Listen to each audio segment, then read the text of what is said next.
महाराष्ट्रामध्ये लाल कांद्याची लागवड सर्वात जास्त प्रमाणात केली जाते। या व्यतिरिक्त हवामानानुसार आणि मागणीनुसार खालील कांद्याच्या प्रकारांची लागवड देखील केली जाते।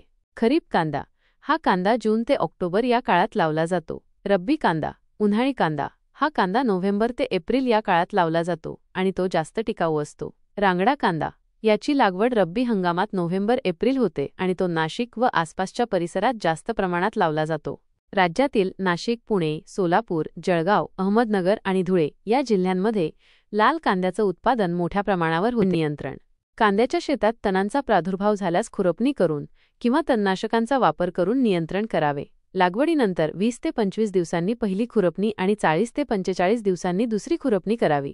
7. कीड व रोग नियंत्रण कांद्यावर मावा, फुलकिडे, खोडकिडा यांसारख्या किडींचा आणि करपा, पीळ रोग यांसारख्या रोगांचा प्रादुर्भाव होऊ शकतो। नियमितपणे पिकाचे निरीक्षण करावे आणि प्रादुर्भाव दिसल्यास योग्य कीटकनाशके व बुरशीनाशके यांचा वापर करावा। जैविक कीड नियंत्रण कांदा हे महाराष्ट्रातील एक महत्त्वाचं पीक आहे। त्याची लागवड खरीप, रब्बी आणि उन्हाळी अशा तीनही हंगामात केली जाते। चांगल्या उत्पादनासाठी योग्य जमीन, हवामान, पाणी व्यवस्थापन आणि खत व्यवस्थापन महत्त्वाचे आहे। लागवडीचा काळ खरीप जून-जुलै, रब्बी उन्हाळी नोव्हेंबर-डिसेंबर। जमीन मध्यम ते कसदार आणि पाण्याचा चांगला निचरा होणारी जमीन निवड। चांगल्या प्रतीच्या बियाण्यांपासून रोपवाटिका तयार करावी। रोपे 4 ते 6 आठवड्यांची झाल्यावर शेतात लागवड करावी। रोपांमधील अंतर 15x10 सेंटीमीटर ठेवावे। पाणी व्यवस्थापन लागवडीनंतर लगेच पाणी द्यावे।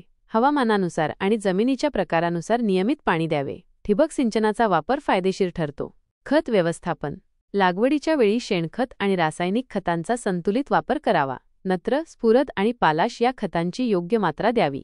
कीड व रोग नियंत्रण कांद्यावर मावा, फुलकिडे, खोडकिडा आणि करपा, पीळ रोग यांचा प्रादुर्भाव होऊ शकतो। नियमित निरीक्षण करून योग्य वेळी कीटकनाशके व बुरशीनाशके वापरावी। काढणी कांद्याची पात पिवळी पडून वाळायला लागल्यावर आणि मान नरम झाल्यावर काढणी करावी। सूचना प्रत्येक भागातील हवामान आणि जमिनीच्या प्रकारानुसार थोडा बदल होऊ शकतो, त्यामुळे स्थानिक कृषी तज्ज्ञांचा सल्ला घेणे महत्त्वाचे आहे। सुधारित जातीच्या बियाण्यांचा वापर करा।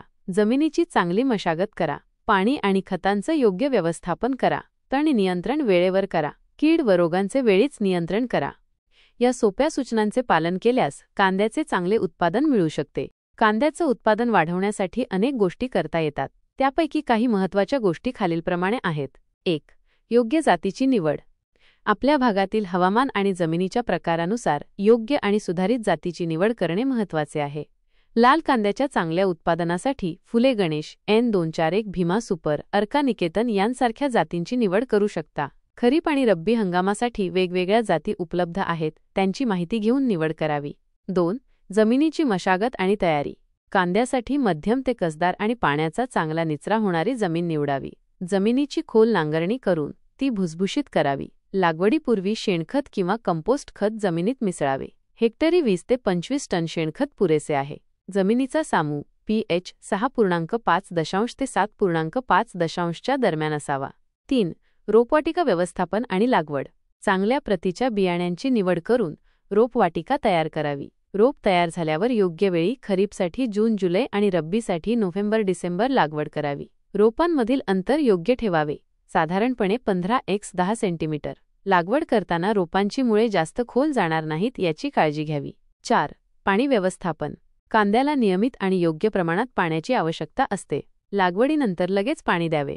खरीप हंगामात 10 ते 12 दिवसांच्या अंतराने आणि रब्बी हंगामात 6 ते 8 दिवसांच्या अंतराने गरजेनुसार पाणी द्यावे। ठिबक सिंचनाचा वापर केल्यास पाण्याची बचत होते आणि उत्पादन वाढते। 5. खत व्यवस्थापन कांद्याच्या चांगल्या वाढीसाठी संतुलित खत व्यवस्थापन आवश्यक आहे। पेरणी म्हणजे थेट शेतात कांद्याचे बियाणे टाकणे।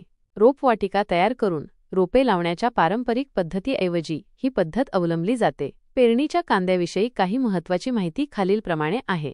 पेरणीची पद्धत जमीन तयार करणे कांद्यासाठी योग्य असणारी जमीन निवडून तिची चांगली नांगरणी आणि कुळवणी करून घ्यावी। जमीन भुसभुशीत करावी आणि पाण्याचा निचरा चांगला होईल याची काळजी घ्यावी। बियाणे निवड चांगल्या प्रतीचे आणि आपल्या भागातील हवामानाला अनुकूल असलेले कांद्याचे बियाणे